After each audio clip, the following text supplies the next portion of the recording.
todos vocês. Gostaria que vocês curvassem as vossas cabeças. Nós vamos falar com Deus, nós vamos orar ao Senhor. Amém? Nosso Deus e nosso Pai, fale ao coração de cada um de nós por sua palavra. Tenha compaixão de cada um de nós. Somos salvos pela graça, mediante a fé, na bendita e gloriosa pessoa do Senhor Jesus. Nós te louvamos, te engrandecemos e te agradecemos. Obrigado por tudo, em nome de Jesus. Amém. Bom, irmãos, eu quero trazer uma palavra. Tifno, traz um copo desse daí para mim com água, filha, por favor. Nós vamos entrar na palavra. Eu gostaria de falar hoje sobre... Não tem como eu falar todas as diferenças, irmãos. Eu vou falar sobre as diferenças entre o arrebatamento da igreja e a segunda vinda visível de Jesus Cristo. Obrigado. Tá entendendo? Mas não tem como eu falar todas elas.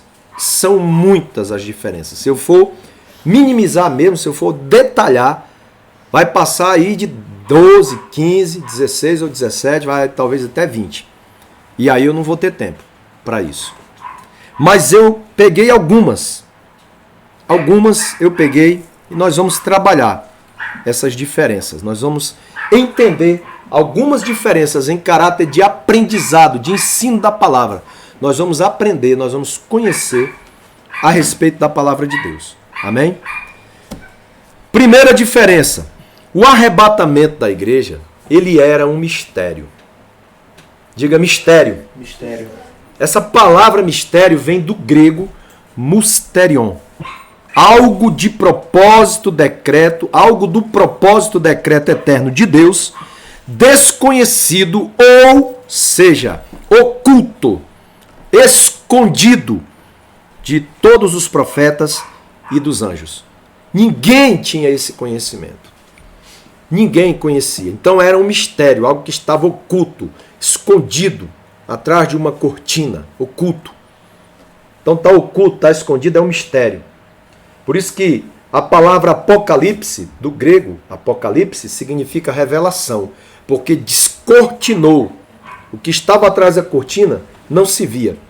Deus, na sua presciência, no seu grande poder e sabedoria, ele ocultou, ele colocou atrás da cortina do mistério esse mistério poderoso chamado arrebatamento da igreja. O arrebatamento da igreja, esse evento poderoso. Amém? Abra sua Bíblia em 1 Coríntios capítulo 15. Nós vamos entender melhor agora. 1 Coríntios 15.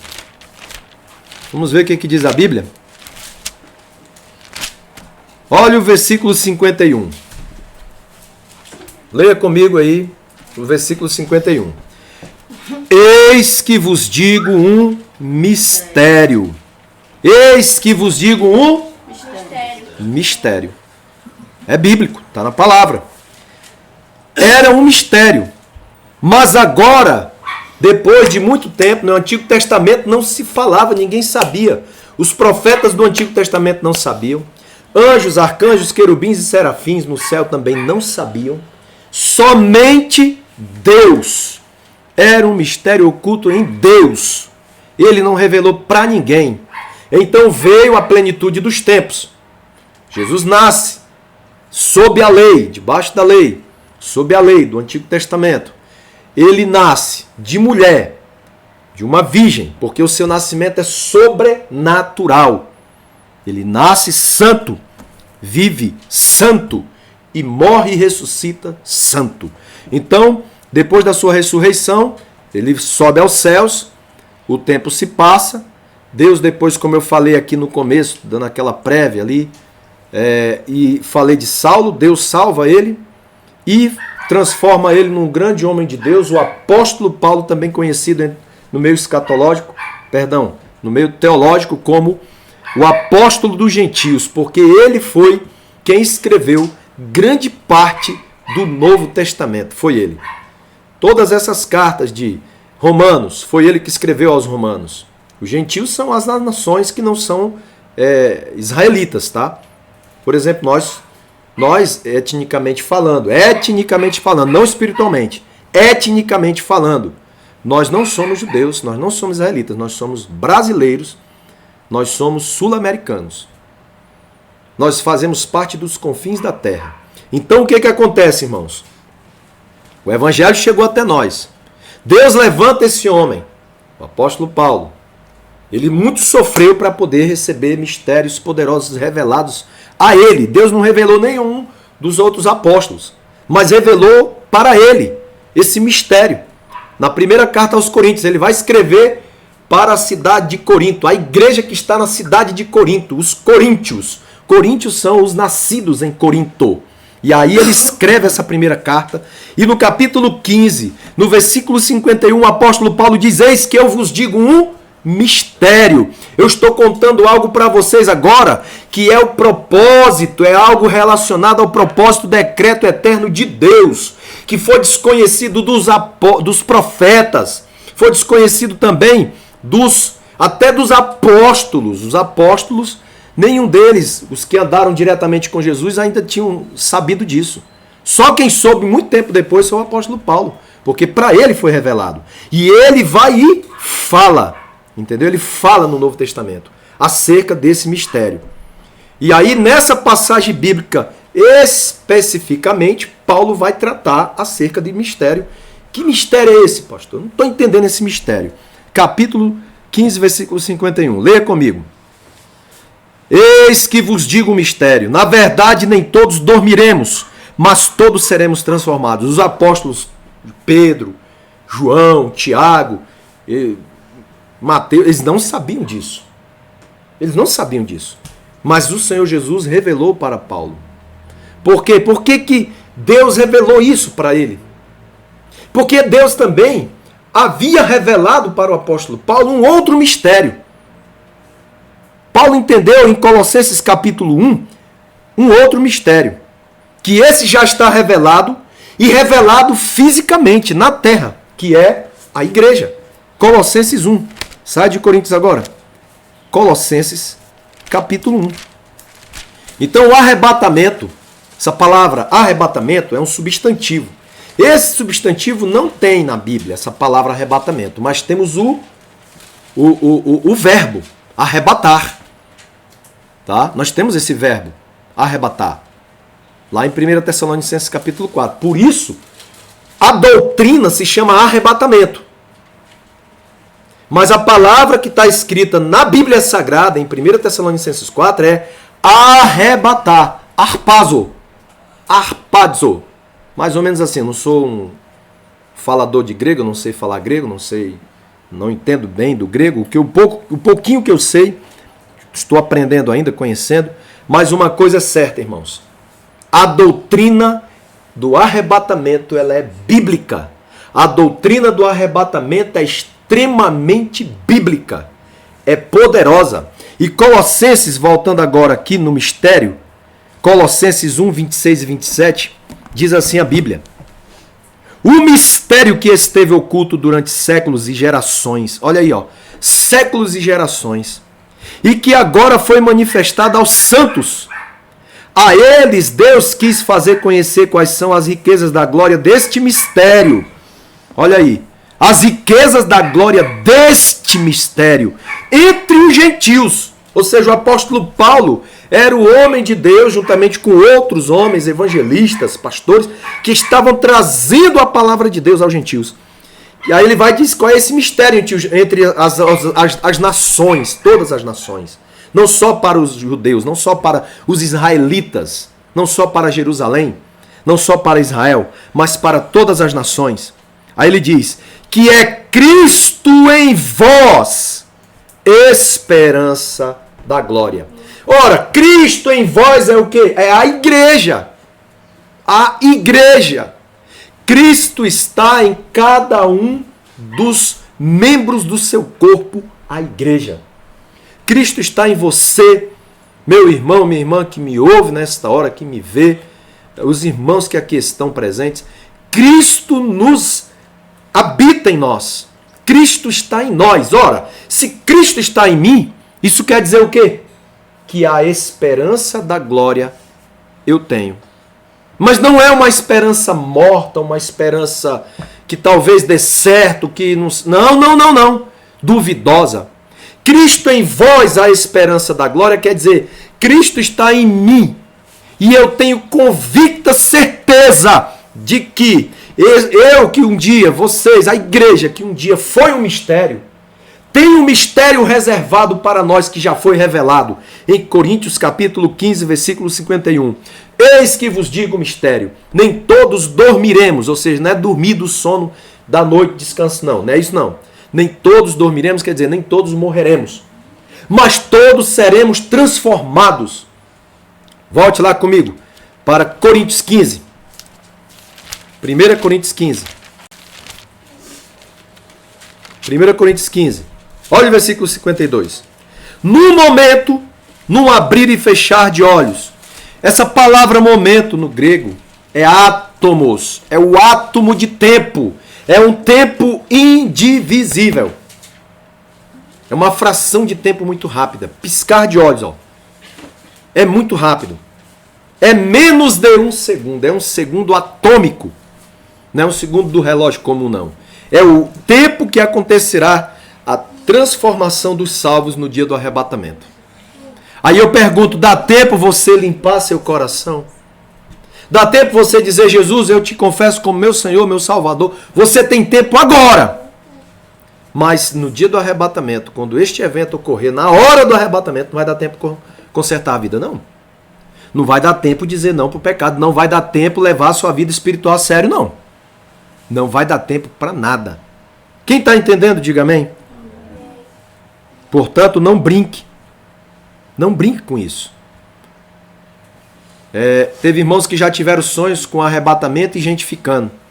Teve uma irmã que sonhou recentemente ficando no arrebatamento. Não só ela, mas outros também. Sonharam que viam seus irmãos em Cristo e entes queridos subirem no arrebatamento. Mas esses ficavam. É um mistério, mas foi revelado. Então o arrebatamento é um mistério para aquela que também foi um mistério. Para quem? Para a igreja. Então casa certinho, ó, mistério com mistério. Igreja, arrebatamento. Entendeu? Agora, olha a diferença. Essa é a primeira diferença. A segunda vinda visível não era mistério, pois já se falava desde o Antigo Testamento. E no Novo Testamento há uma clareza mais forte sobre esse assunto. Que assunto? A segunda vinda visível de Jesus Cristo. Quem está entendendo, diga amém. Amém. Daniel capítulo 2, vamos comigo para lá. Daniel 2. Correndo com o tempo, porque o tempo é curto, né, irmãos? Daniel, capítulo de número 2. Olha o que diz a Bíblia Sagrada. Versículo 32 em diante, até o 45. 32 até o 35. Desculpa, 32 ao 35. Depois a gente vai pular para o 44 e 45. 32. A cabeça da estátua era de ouro fino, o seu peito e seus braços de prata, o seu ventre e suas coxas de bronze. As suas pernas de ferro, seus pés em parte de ferro e em parte de barro. Estavas vendo isto quando uma pedra foi cortada sem o auxílio de mãos, a qual feriu a estátua nos pés, de ferro e de barro, e os esmiuçou. Então foi juntamente esmiuçado o ferro, o barro, o bronze, a prata e o ouro, os quais se fizeram como a palha das eiras no estio, e o vento os levou, e não se achou lugar algum para eles. Mas a pedra que feriu a estátua se fez um grande monte e encheu toda a terra. Então vejam, irmãos, que aqui o profeta Daniel ele está tendo a revelação do sonho de Nabucodonosor e está contando para ele. Mas eu não vou me ater todo o sonho, né? Eu vou me ater à parte final em que ele vê uma pedra cortada sem o auxílio de mãos e essa pedra é lançada nos pés da estátua e destruiu a estátua, esmiuçou, ela ficou só o pó e não se achou mais lugar para ela, sumiu, acabou. Aí no versículo 44 e 45, ele diz assim, ó: mas nos dias desses reis, ele está interpretando, dizendo que a cabeça de ouro, a cabeça, os peitos e os braços de prata, a barriga e a parte da perna de bronze, e os pés de ferro, as pernas de ferro, os pés e o barro. O barro era feito de ferro e barro, tá? Que não se misturava e tal. Estou correndo aqui com o tempo. Mas ele está explicando que aí essa pedra vem destruir esses reinos. Porque cada parte, essa estátua, ela representa os reinos terrenos. Cada uma tem um simbolismo, tá? Então, Babilônia, os medos e os persas, tá? A barriga de bronze é Grécia, tá? Os romanos, as pernas de ferro. E no final, ele fala de um império que vai terminar tudo. É nesse império que o Senhor vem e acaba com tudo, destrói tudo. Essa vinda já estava sendo falada no Antigo Testamento.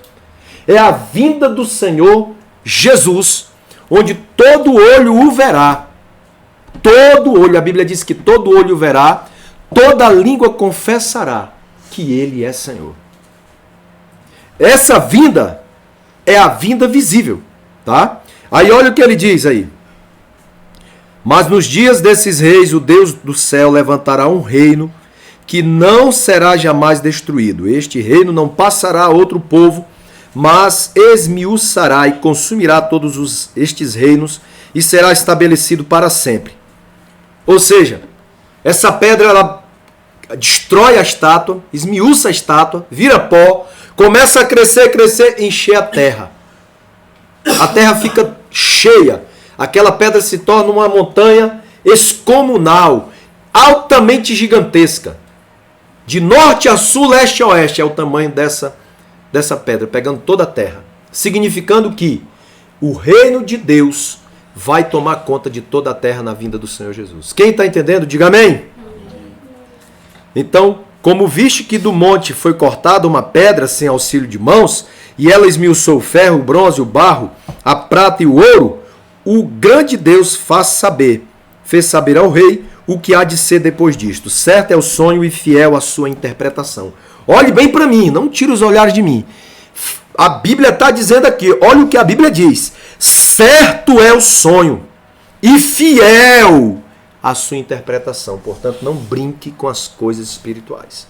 Porque o que o Senhor está dizendo então com isso? Eu estou dizendo que tão certo como 2 mais 2 são 4. Tão certo como eu te falo e você pode me ouvir, Jesus vai voltar. Vou repetir. Tão certo como eu estou falando e você me ouvindo. Tão certo como o sol que se põe e nasce no dia seguinte, Jesus vai voltar. Não duvide. Acredite no que eu estou lhe dizendo. Ele virá para arrebatar a igreja. E aí é onde entra a segunda diferença. Porque no arrebatamento da igreja, ele não vem até a terra, propriamente dito. Mas ele virá até as nuvens. 1 Tessalonicenses 4,17. Fiel é a sua interpretação. O que Daniel está dizendo? Que cabalmente, palavra por palavra, vai se cumprir. E deixa eu te dizer uma coisa. A cabeça de ouro já se cumpriu. A Babilônia aconteceu e já passou. Os medos e os persas já se cumpriram. Já passou. Os gregos já se cumpriram.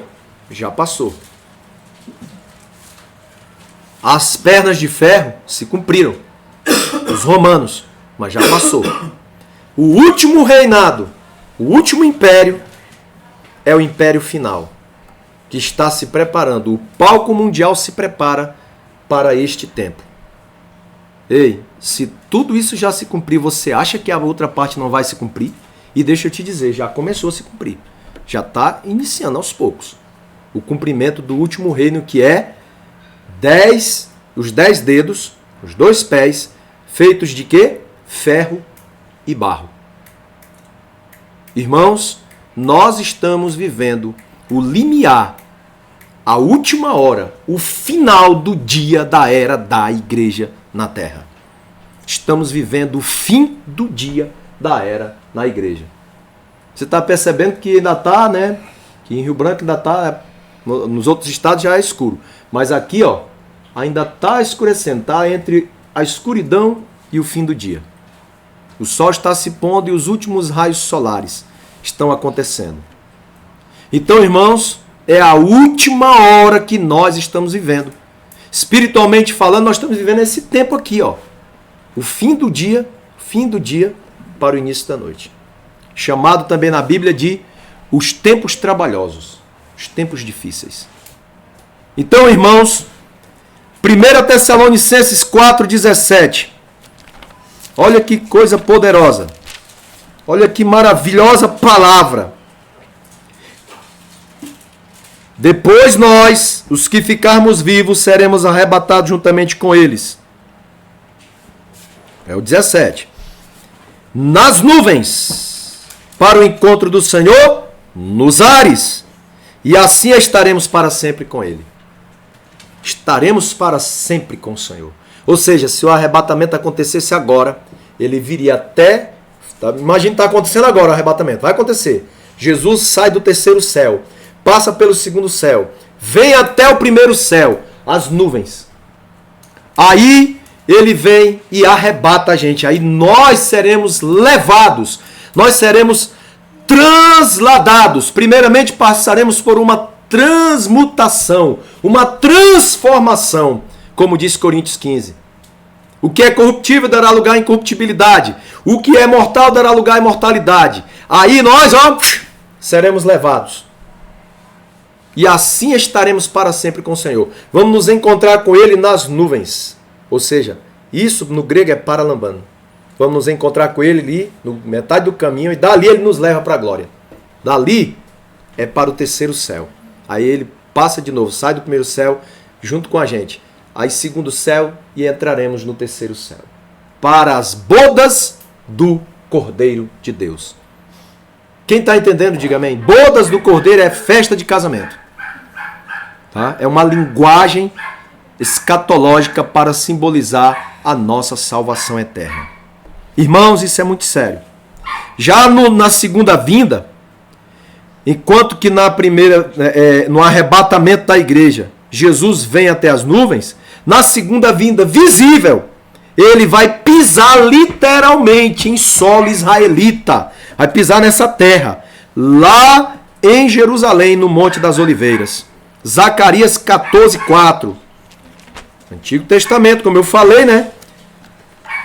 A segunda vinda visível não era um mistério.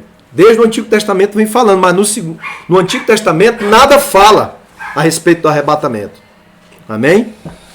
Fala do arrebatamento de Elias, do profeta Elias, tal, mas não está falando nada de igreja, nem do arrebatamento da igreja. É bom que se diga isso, porque era um mistério. A igreja era um mistério oculto em Deus, o arrebatamento da igreja é um mistério oculto em Deus. Foi revelado ao apóstolo Paulo e este revelou para toda a igreja, por intermédio de sua carta. Quem está entendendo, diga amém. Amém. Zacarias 14, penúltimo livro do Antigo Testamento. A Bíblia diz no versículo de número 4. Primeiramente o versículo 1 para os irmãos se compreenderem, né? A vinda e o reino do Senhor, tá? Vem o dia do Senhor no qual teus despojos se repartirão no meio de ti. Aí no versículo 4 agora, para não ler tudo aqui, a gente ganhar tempo.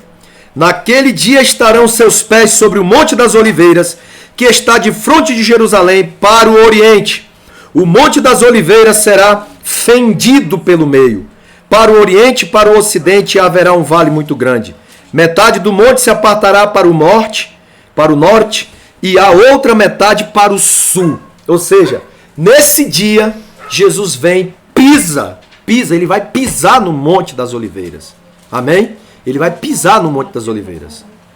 Então, irmãos, como eu disse, no Novo Testamento, acerca desse assunto da segunda vinda dele, visível, há uma clareza maior para a gente poder entender melhor.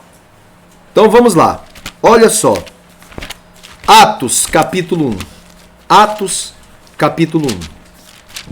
Olha só como fica mais claro. Zacarias 14. O Antigo Testamento sem o Novo Testamento não tem como entender, irmão. Se a gente ler só o Antigo, sem ler o Novo, a gente não entende. Tem que ler os dois. Por isso que a Bíblia só é completa quando ela está de Gênesis a Apocalipse. Tá? Vamos lá. Presta bem atenção. Olha o que diz Atos capítulo 1, versículo 6 em diante. Aqueles que se haviam reunido perguntaram para Jesus, né? Senhor, restaurarás tu neste tempo o reino a Israel? E ele lhes disse, não vos compete saber os tempos ou as épocas que o Pai estabeleceu pelo seu próprio poder.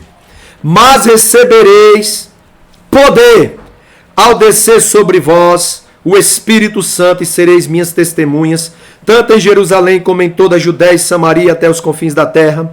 Depois que lhes disse isto, o vendo eles, foi Jesus elevado às alturas, e uma nuvem o recebeu, o ocultando a seus olhos.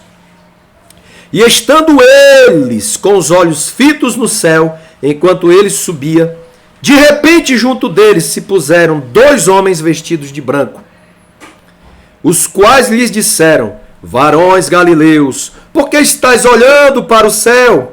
Esse Jesus, que dentre vós foi recebido em cima no céu, há de vir, assim como para o céu o vistes ir. Então voltaram para Jerusalém, do monte chamado das Oliveiras. Então eles saíram do Monte das Oliveiras. Jesus estava com eles aonde? No Monte das Oliveiras. Zacarias profetizou o quê? Que os seus pés estarão no Monte das Oliveiras. E os anjos aqui falaram o quê? Em Atos 1, no Novo Testamento. Olha como fica claro. Por que vocês estão olhando para ele? Varões galileus. Ou seja, por que vocês, israelitas, estão olhando para ele assim? Saibam que como ele subiu, assim também ele vai descer. Ou seja, ele subiu do Monte das Oliveiras para o terceiro céu. Está sentado à destra da autoridade paterna. Ele está lá ao lado do Pai Celeste. Mas vai chegar o momento em que ele vai ter que descer aqui na terra para pisar aqui no Monte das Oliveiras. Não aqui, claro. Lá em Jerusalém. Quem está entendendo? Diga amém. Veja a diferença. No arrebatamento ele vem até as nuvens, até os ares. E a igreja vai ao seu encontro depois de transformada. Agora, na segunda vinda, ele vem até o Monte das Oliveiras.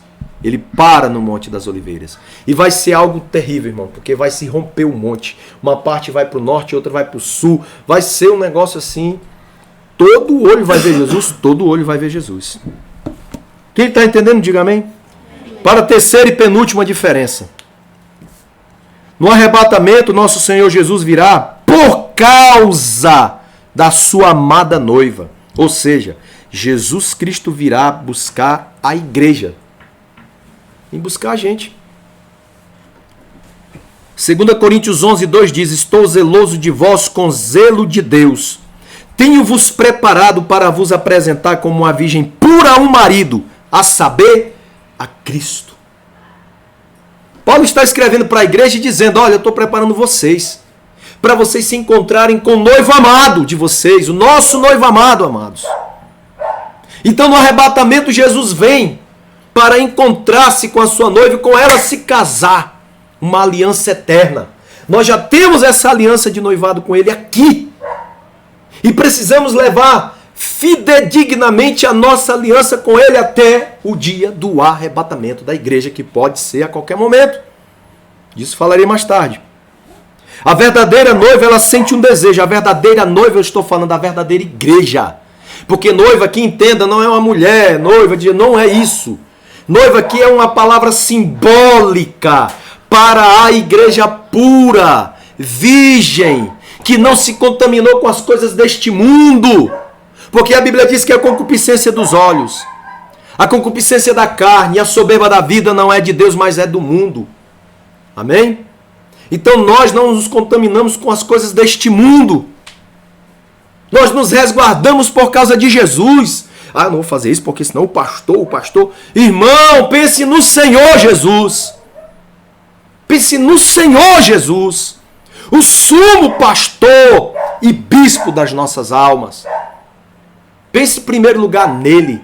Porque quando o crente, a verdadeira noiva, pensa em Jesus, o que acontece? Ela vai se comportar na frente do pastor ou por trás do pastor do mesmo jeito. Quem está entendendo, diga amém. É, irmãos. Não tem pecado oculto na verdadeira noiva, não. Então a verdadeira noiva, ela sente desejo grandioso que arde no coração dela por presenciar o seu maravilhoso e amado noivo, Cristo Jesus, nosso Senhor, nosso Salvador, nosso noivo amado. E ela está desejosa de que aquele glorioso dia do arrebatamento aconteça. A verdadeira noiva vive aqui. Sabe que está peregrinando, sabe que está forasteira, não é daqui. Está peregrinando, viajando. Está aqui com a missão. Quando terminar a missão, Jesus arrebata. Amém? Ele vai arrebatar a sua igreja. Então, irmãos, a noiva amada está aguardando com muito anseio no seu coração esse dia glorioso. Agora, quando você fala para um crente assim, Jesus está voltando, né, meu irmão? Ih, rapaz, não queria que ele viesse agora não, que eu quero me formar, eu quero me casar, eu quero ter filho, eu quero isso, eu quero aquilo. Opa, tem coisa errada aí. Tem coisa errada aí. A Bíblia nos ensina a colocar em primeiro lugar as coisas de Deus, e as outras coisas nos serão acrescentadas. Isso é verdade. Agora, preste bem atenção. A verdadeira noiva é assim. Você fala, Jesus está voltando. Aí ele diz, o crente, né? É mesmo, irmão, aleluia. Vem, Senhor Jesus. Não fica falando, vem, Senhor Jesus, porque tem que falar, vem, Senhor Jesus, né? Eu vou ter que falar aqui no grupo de oração. Vem, Senhor Jesus, de coração. Fala porque ama. Fala porque quer estar com Jesus. Fala porque entendeu que ela não é daqui, não vai ficar aqui na grande tribulação. É sério, irmãos. Só quem está passando por momentos assim na sua alma bem difíceis, por exemplo, esses irmãos que estão sonhando. Eu vi uma mulher que ela é crente, mas ela disse que não estava muito bem espiritualmente, então ela sonhou. Olha a misericórdia de Deus, ela sonhou com arrebatamento. Todo mundo subindo e ela ficando. Chorava que nem uma desesperada no vídeo dela. Por quê? Que Deus está dando sonho para tanta gente, para brasileiros, para europeus, para africanos, sabe? Norte-americanos. Pessoal, o povo no mundo está sonhando com a volta de Jesus. Isso nunca aconteceu dessa forma. Acontecia assim, esporadicamente, uma vez na vida. Né? Muito difícil acontecer. Agora não, tá de uma forma assim, sabe? É um atrás do outro tendo esses sonhos. Isso não é normal. Só tem uma explicação. Jesus está preparando a sua igreja. O Espírito Santo prepara a noiva para o encontro com seu noivo amado. Já a segunda vinda visível, ele vem por causa de Israel. Como a gente leu em Atos capítulo 6, a gente viu que ele estava falando com quem? Com eles, com os israelitas. A profecia de Zacarias está falando para quem? Para os israelitas. Jesus, quando vier na sua segunda vinda visível, ela é visível sim, e eu posso provar isso, lá em Apocalipse, capítulo 1. Abra aí a sua Bíblia, Apocalipse, capítulo 1. Olha o que diz a Bíblia no versículo 7. Vede, ele vem com as nuvens e todo olho o verá, até mesmo os que o traspassaram. E todas as tribos da terra se lamentarão sobre ele, sim. Amém. Deixa eu fazer uma pergunta para vocês. Presta atenção. Como é que a vinda de Jesus para arrebatar a igreja vai fazer com que as pessoas vejam ele? Não tem como, vai ser algo muito rápido. É um mistério que vai ser muito rápido. É algo que vai acontecer muito rapidamente.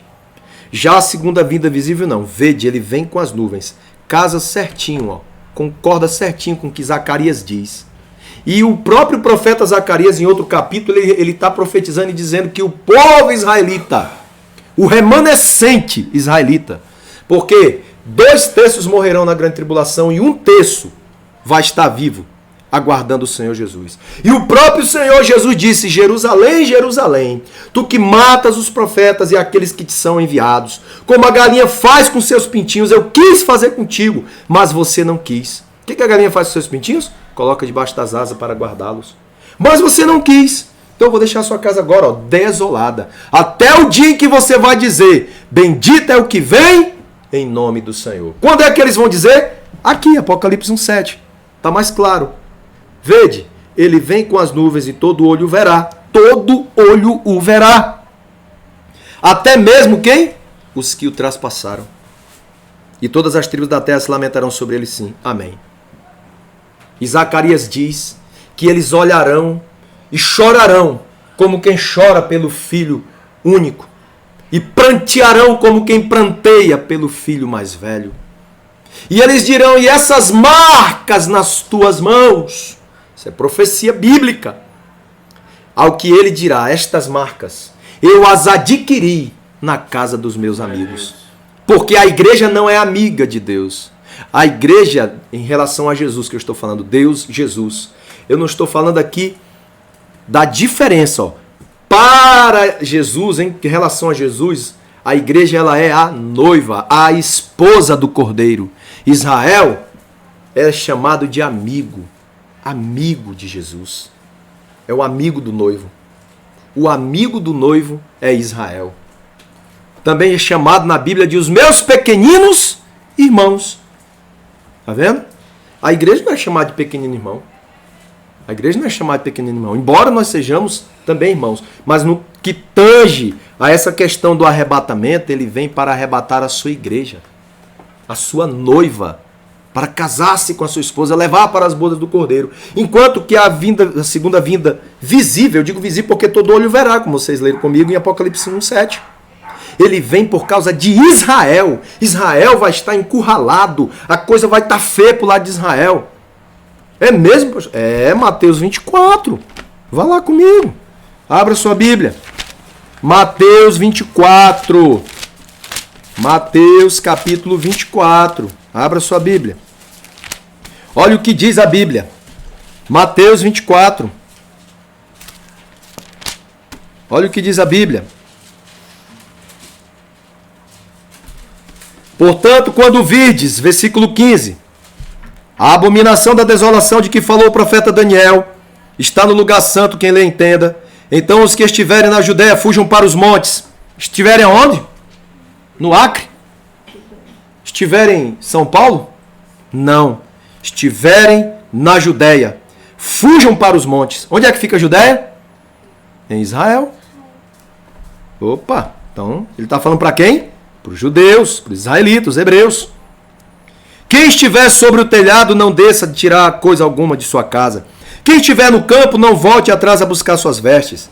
Ai das que estiverem grávidas e das que amamentarem naqueles dias. Aqui, irmãos, é a outra metade da grande tribulação, a segunda parte. São 7 anos de grande tribulação. Porque após o arrebatamento, algum tempo depois que não sabemos que tempo é, será a grande tribulação. Os israelitas passarão pela grande tribulação para que a dura cerviz dele seja amolecida. 2/3 morrerão, 1/3 ficará vivo esperando o Senhor Jesus. Olha aí. Orai para que a vossa fuga, verso 20, Mateus 24, 20, não aconteça no inverno nem no sábado. Opa, o que acontece no inverno aqui? Só chuva. Mas lá o que acontece? Neve, frio forte. Tá? Então não é para nós. Pois haverá então grande tribulação, como nunca houve desde o princípio do mundo até agora, nem haverá jamais. Olha aqui, ó. Orai para que a vossa fuga não aconteça no inverno e nem no sábado. Achei aqui um outro ponto muito importante antes de continuar. Sábado. Igreja guarda sábado, irmãos? Não, irmãos, igreja não guarda sábado. Sábado é um simbolismo para nós. O sábado está explícito na palavra de Deus, explicado. O Espírito Santo, usando o apóstolo Paulo, explica que o sábado, a palavra sábado vem do hebraico, Shabat, quer dizer descanso. Então, Cristo, ele é o nosso Shabat. Porque ele mesmo disse que até do sábado ele é Senhor. Então, não é a questão de guardar sábado. Quem guarda sábado é judeu, israelita. É para eles essa profecia. Então, a segunda vinda visível é para eles. Jesus vai descer no Monte das Oliveiras, lá em Jerusalém. Quando eles virem que a coisa está feia mesmo, a perseguição terrível, para riscar Israel do mapa, 200 milhões de soldados ali atacando Israel, vai ser algo terrível, vai ser a 4ª Guerra Mundial contra eles. Aí o que vai acontecer nessa hora? A intervenção divina vai acontecer. Então a segunda vinda visível é por causa deles, não por causa da gente. Por nós, é o arrebatamento da igreja que pode acontecer a qualquer momento, porque o arrebatamento ele é iminente. Pode acontecer a qualquer momento, porque nós não sabemos o dia, nós não sabemos a hora, nós não sabemos o ano, nós não sabemos o mês, não sabemos acerca de nada. A respeito de tempo do arrebatamento, nada sabemos. Mas uma coisa sabemos, ele vem. Jesus vai arrebatar a sua igreja. Prepare-se para o arrebatamento da igreja. Quarta e última diferença. No arrebatamento, após a retirada da igreja por nosso Senhor Jesus Cristo, após ele arrebatar a sua igreja, vai começar a grande tribulação. 1 Tessalonicenses 5. 1 Tessalonicenses 5 diz a palavra de Deus. Em 1 Tessalonicenses 5. Do 1 ao 4. Mas irmãos, acerca dos tempos e das épocas, não necessitai de que se vos escreva, pois vós mesmos sabeis muito bem que o dia do Senhor virá como ladrão de noite. Dia do Senhor é a grande tribulação aqui, tá? Nesse contexto. Quando andarem dizendo a paz e segurança, então lhes sobrevirá repentina destruição como as dores daquela que está de parto, e de modo algum escaparão. Mas vós, irmãos, já não estáis em trevas para que esse dia vos surpreenda como um ladrão. Agora olha o 9. Para a igreja. Isso aqui, Paulo está falando com a igreja. E igreja gentílica, etnicamente falando. Presta atenção aí, ó.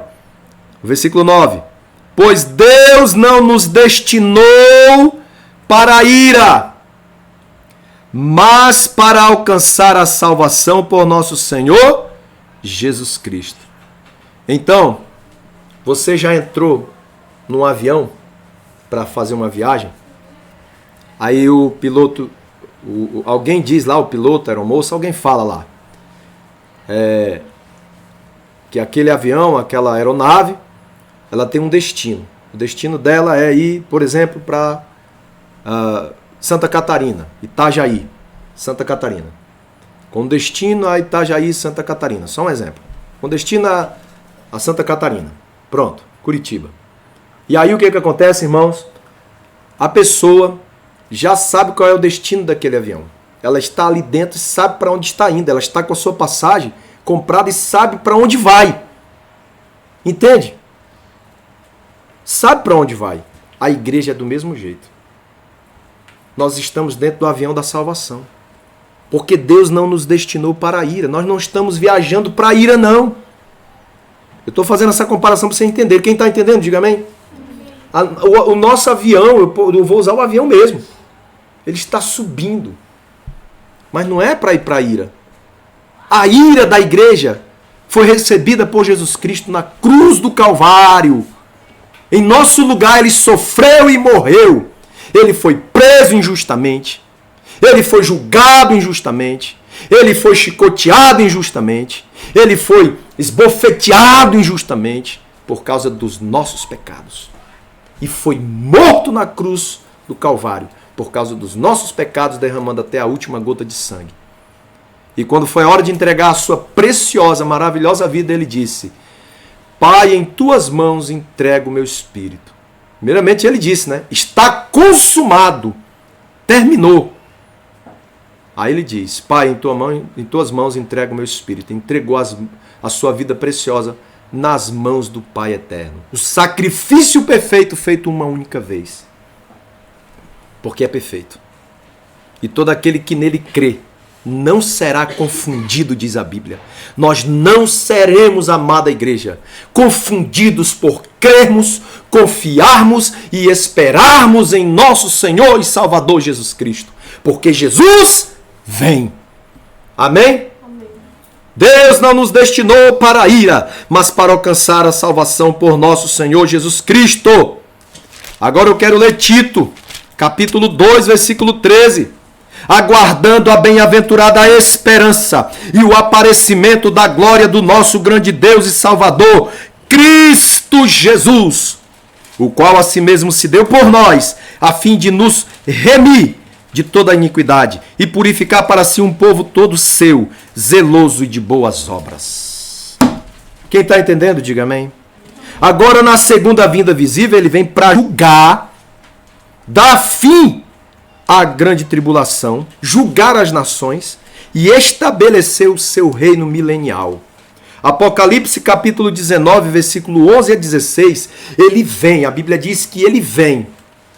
É a segunda vinda, visível. Ele vem montado num cavalo branco.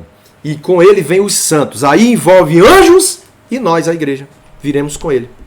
Aí ele vai descer no Monte das Oliveiras. A Bíblia diz que ele está com as vestes salpicadas de sangue. Você pode ler depois Apocalipse capítulo 19, versículo 11 a 16. Para a gente ganhar tempo aqui. Que eu ainda tenho que ler um outro texto. Mas Apocalipse 19, de 11 a 16, fala a respeito da segunda vinda dele. Ele é o que pisa o lagar do vinho, do furor, da ira do Deus Todo-Poderoso. Está escrito. Ele está com as suas vestes salpicadas de sangue. Olha, até as vestes são diferentes. Olha a diferença. Até nas vestes, irmãos. Para o arrebatamento, ele vem com vestes nupciais. Vestes de casamento.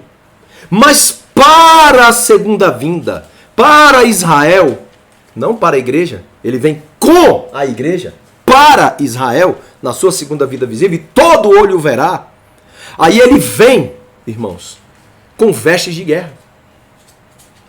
Vocês lembram que ele entrou em Jerusalém montado em quê? Qual era o animal? Quem lembra? Ó, aprenda isso aqui.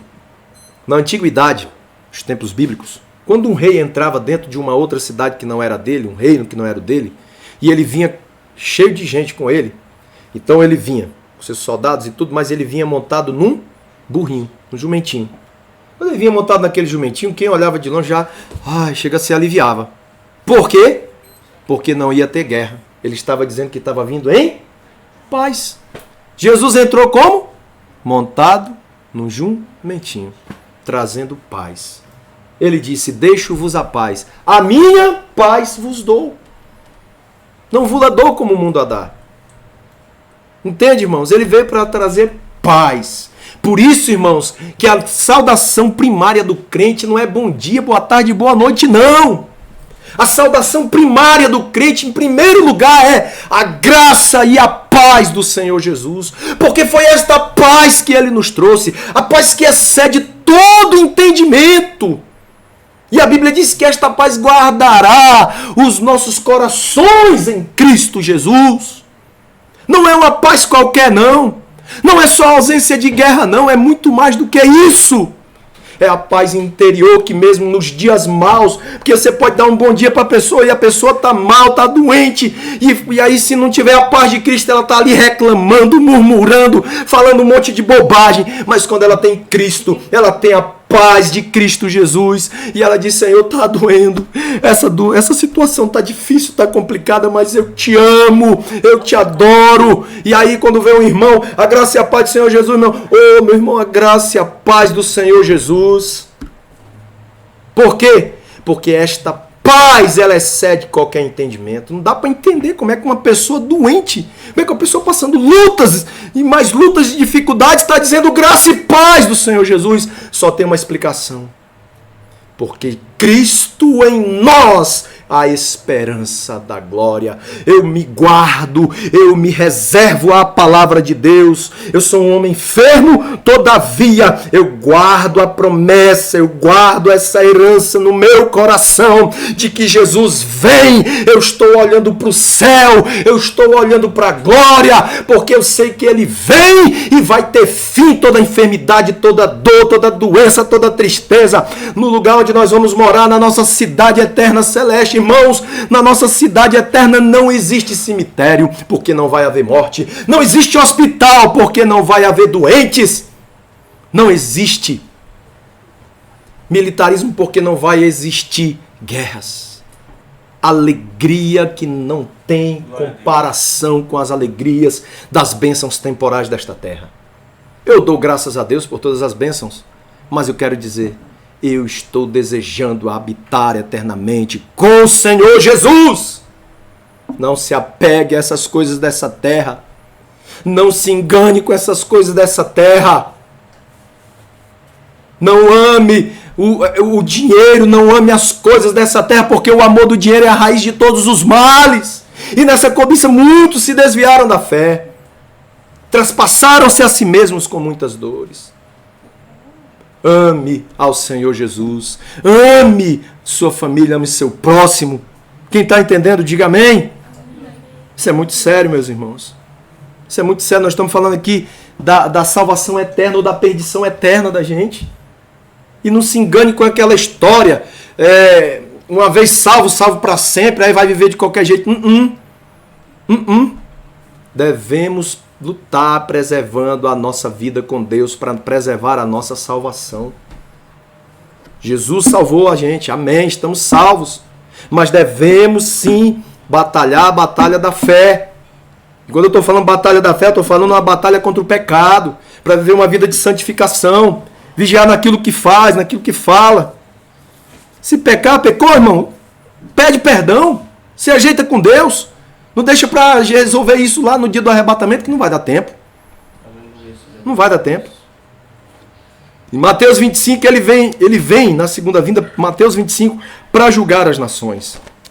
Naquele dia a Bíblia diz que ele vai julgar as nações. Mateus 25, de 31 a 46. Ele vai dizer assim, olha o que, eu vou ler só não tem como ler tudo, porque tem um texto que eu quero ler aqui, quero fechar com esse texto, mas você pode ler depois, Mateus 25, 31 a 46, mas aqui ele vai mostrar a respeito da vida eterna e do castigo eterno. Nações que ajudaram a Israel durante a grande tribulação é como se tivesse ajudado os seus pequenos irmãos. Seus pequenos irmãos. É como se estivesse ajudando o próprio Cristo. Aí eles vão dizer, Jesus vai dizer para essas nações, chamada também de ovelhas, as nações ovelhas. Aí vai dizer assim, eu tive fome e vocês me deram de comer. Eu tive sede e vocês me deram de beber. Estive preso, vocês me visitaram. Estive nu e vocês me vestiram. Estive doente e vocês foram me ver. Aí eles vão dizer, mas quando, Senhor? Nós nunca te vimos, eu estou lhe vendo pela primeira vez, eu nunca lhe vi. Quando vocês fizeram todas essas coisas a um dos meus pequeninos irmãos, a mim vocês fizeram. Aí olha o que a Bíblia diz. Que eles vão entrar no reino. Que reino é esse? É o reino milenial. Que aí já entra a outra parte. Então com a sua segunda vinda, ele vem para executar juízo, salvar Israel, o remanescente, que vai reconhecê-lo como a gente reconhece ele, Senhor, Salvador. Aí, Mateus 25, julgamento das nações na terra. As nações ovelhas e as nações bodes. Olha, eu tive fome, vocês não me deram de comer. Tive sede, vocês não me deram de beber. Estive nu, vocês não me vestiram. Fui preso, vocês não foram me visitar. Doente, vocês não foram me ver. Mas quando, Senhor, quando vocês deixaram de fazer um desses pequeninos irmãos, a mim vocês deixaram de fazer. Aí olha o que os versículos finais dizem. Que uns irão para a bênção da salvação eterna. Mas o versículo 46 diz, e estes para o castigo eterno irão, mas os justos para a vida eterna. Olha que coisa séria, irmãos. Isso é muito sério. Isso é muito sério. Amém? E Apocalipse 20 eu faço questão de ler. Esse eu queria ler, por isso que eu reservei esse tempo. Que esse eu faço questão de ler. Tem dois textos, esse daqui e o outro, e a gente vai orar. Mas Apocalipse capítulo 20, versículo 1, a Bíblia diz assim. Abra sua Bíblia, todo mundo abra aí, vamos ler junto. Olha, não precisa olhar mais para mim, olha para o texto, por favor, e vamos ler. Quem encontrou, diga amém. Abra a Bíblia em casa, todo mundo, amém? Vamos lá. Apocalipse 20, verso 1. Então vi descer do céu um anjo que tinha a chave do abismo e uma grande cadeia na mão. Cadeia não é quadrado, de ferro, não. Cadeia aí, entenda que é uma algema. Ele prendeu o dragão, a antiga serpente, que é o diabo, Satanás, e o amarrou por 1000 anos. Versículo 3. O lançou no abismo e ali o encerrou e selou sobre ele para que não enganasse mais as nações até que os 1000 anos se completassem. Depois disto, é necessário que seja solto por um pouco de tempo. Vi também tronos e os que se assentaram sobre eles, lhes foi dado o poder de julgar. Vi as almas daqueles que foram degolados por causa do testemunho de Jesus e pela palavra de Deus, e que não adoraram a besta, nem a sua imagem, nem receberam o sinal na sua testa e nem nas mãos. Reviveram e reinaram com Cristo durante 1000 anos. Isso aqui são os salvos da grande tribulação. Vai haver salvação durante a grande tribulação de judeus e gentios, porque os 144 mil serão levantados por Deus para pregar o evangelho do reino. As duas testemunhas profetizarão lá em Jerusalém, e haverá o anjo evangelizador. Isso aqui é no final da grande tribulação, tá? Com a volta de Jesus, isso aqui, tá? Esse evento aqui do milênio vai acontecer na volta de Jesus, tá? Veja bem, mas os outros mortos não reviveram até que os 1000 anos se completassem. Esta é a primeira ressurreição. Bem-aventurado e santo aquele que tem parte na primeira ressurreição. Sobre estes não tem poder a segunda morte, mas serão sacerdotes de Deus e de Cristo e reinarão com ele durante 1000 anos. Viu aí? Então, o milênio é uma realidade que vai acontecer, irmãos. Então, até o fim do mundo, as pessoas, o fim do mundo ainda tem muita coisa para acontecer. O arrebatamento é só a primeira de muitas coisas maravilhosas que vão acontecer na Terra. Só a primeira. É o arrebatamento. Com a retirada da igreja, acabou a era da igreja, vem agora a grande tribulação. Aí já não é coisa maravilhosa, né? Tá bom? Mas vai ter salvação. E eu quero fechar essa mensagem lendo com vocês 1 Tessalonicenses capítulo 4. A gente leu ali o 5, viu que o Senhor nos guarda, nos reserva para a salvação. Vocês viram aqui algumas diferenças entre o arrebatamento e a segunda vinda visível do Senhor Jesus. Olha o que diz 1 Tessalonicenses capítulo 4, versículo 13 a 18. Só tomar uma água enquanto vocês procuram. Não quero, porém, irmãos, que sejais ignorantes acerca dos que já dormem. Lembra que dormir aqui é a morte, né? Os que morreram em Cristo. Para que não vos entristeçais como os demais que não têm esperança. Cremos que Jesus morreu e ressurgiu, assim também cremos que aos que dormem em Jesus, Deus os tornará a trazer com ele. Dizemos-vos isto pela palavra do Senhor, que nós, os que ficarmos vivos para a vinda do Senhor, não precederemos os que dormem. Isso significa que eles vão ressuscitar primeiro. Amém? E nesse íntere de tempo, enquanto eles estão ressuscitando em corpos incorruptíveis e imortais, nós estamos aguardando. Pois o mesmo Senhor descerá do céu com um grande brado, a voz do arcanjo, ao som da trombeta de Deus, e os que morreram em Cristo ressurgirão primeiro. Depois nós que ficarmos vivos seremos arrebatados juntamente com eles, os ressurretos, nas nuvens, para o encontro do Senhor nos ares, e assim estaremos para sempre com o Senhor. Portanto, consolai-vos uns aos outros com estas palavras. Eu sei que eu estou pregando para pessoas que estão na terra e passam por lutas, dificuldades. Eu passo, você passa. Em alguma área da vida, todo mundo passa, ou mais áreas, todo mundo passa por dificuldades, por lutas. Mas eu trago uma palavra de consolação. Jesus Cristo vai voltar e vai pôr fim a toda luta, toda tristeza, a toda dificuldade, a toda tribulação. Vai acabar. Lá em Romanos 8. Eu coloquei no grupo Romanos 8. Quem ouviu vai lembrar do que eu falei, do texto que eu vou falar aqui agora. Porque as aflições deste tempo presente não são para comparar com a glória que em nós há de ser revelada. Pois a ardente expectativa da criação almeja, deseja a manifestação dos filhos de Deus. Então, irmãos, por que a terra está desejando tanto, né, a criação, a manifestação dos filhos de Deus? Por que está? Qual será o motivo? É porque, assim como o pecado afetou a criação, o pecado da humanidade não afetou a criação? Pois é, Cristo Jesus, o homem, a sua justiça e a justiça dos filhos de Deus, que são imputadas a nós pelo sacrifício da cruz de Cristo, pela sua ressurreição, preste bem atenção, isso fará com que também a criação seja afetada de forma benéfica. No milênio, vocês vão entender melhor agora, no milênio, Isaías, o profeta, profetizou no Antigo Testamento. O milênio não é coisa nova não, já vem falando desde o tempo antigo, ó.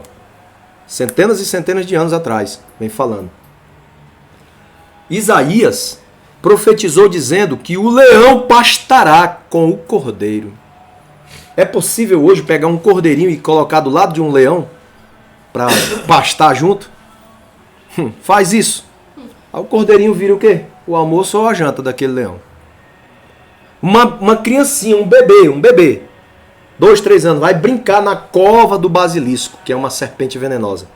Vai meter a mão lá dentro da cova e nada vai acontecer com a criança. Não se fará mal algum no meu santo monte, diz o Senhor. Esse é o milênio. É o estabelecimento do reino de Deus. Lembra da pedra cortada sem auxílio de mãos? É Cristo. A pedra é um símbolo de Cristo. Lembra que ela cresce? É o reino de Cristo crescendo, enchendo toda a terra. E a Bíblia diz, e aqui eu finalizo, que as pessoas não dirão umas pelas outras, para as outras. Ninguém vai dizer um pro outro assim não, ó, nesse tempo. Conhece ao Senhor, porque todos me conhecerão, diz o Senhor. Hoje a gente prega para falar a respeito de Jesus, mas naquele tempo não. Nesses dias que estão aí no futuro, as pessoas não ficarão pregando mais, porque todos conhecerão o Senhor. Fique de pé, nós vamos orar. Então a igreja é arrebatada, fica lá na glória, 7 anos na terra de grande tribulação, aí vem a segunda vida visível, Jesus vem à terra, julga as nações, inicia o milênio, 1000 anos de paz, terminou o milênio, o que vai acontecer? Aí o juízo final. Depois do juízo final, aí acabou o ímpio, diabo, demônio, acabou tudo. Aí o que vai acontecer? Aí virá o estado eterno de glória. Estado eterno de glória. Aí você quer passar a sua eternidade aonde, amigo ouvinte da palavra de Deus? É aqui que compramos a passagem.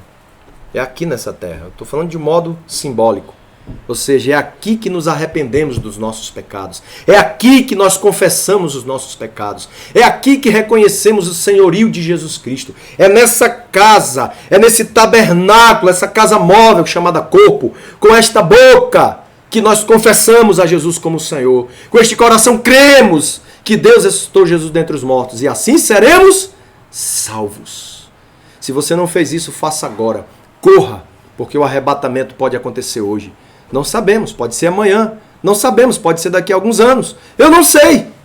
Por não saber, eu tenho que viver como se ele fosse acontecer agora. Eu tenho que viver como se o arrebatamento fosse hoje. Porque se eu viver assim, eu vou viver em constante vigilância.